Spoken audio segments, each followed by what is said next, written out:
वक्रतुंड महाकाय सूर्यकोटि समप्रभ निर्विघ्नं कुरु मे देव सर्वकार्येषु सर्वदा।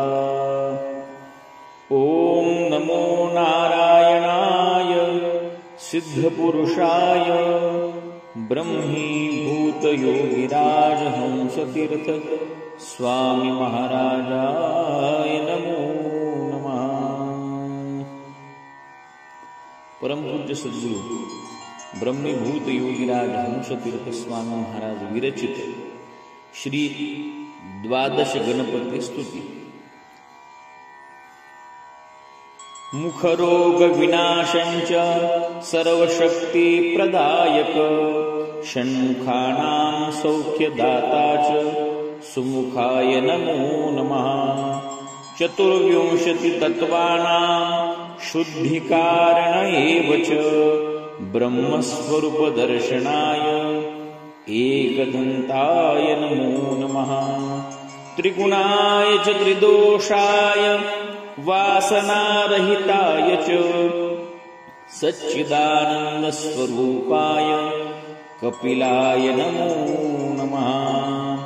पंचमहाभूत पंचीकरणाय पंचदेहस्य कारक मोहमाया निरासाय गजकर्णाय नमो नमः।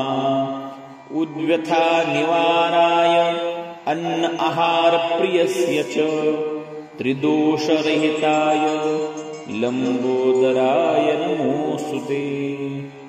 विषं हरति पापानि अमृत सिद्धि प्रदाय च परब्रह्मस्वरूपाय विकटाय नमो नमः। विघ्नेशं विघ्नहर्ता च विद्याधर विनायक सर्वसाक्षी स्वरूपाय विघ्ननाशाय नमो नमः।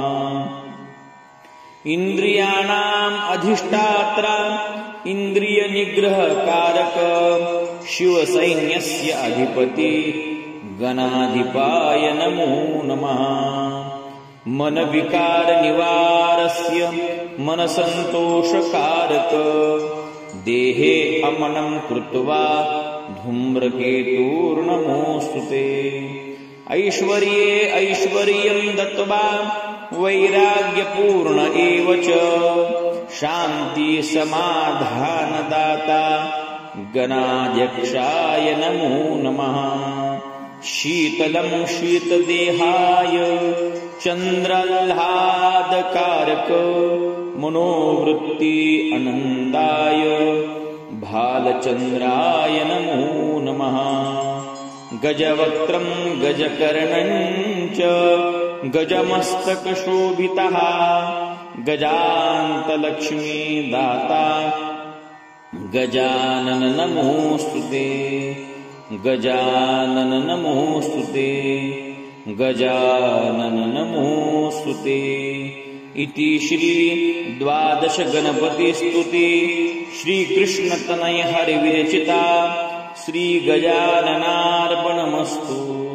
श्री जगदम्बार्पणमस्तु। मंगलमूर्ति मोरया। सिद्धिविनायक महाराज की जय। राजाधिराज योगिराज हंसतीर्थ स्वामी महाराज की जय। सद्गुरु अप्पा महाराज की जय। अम्बेचा उदयो।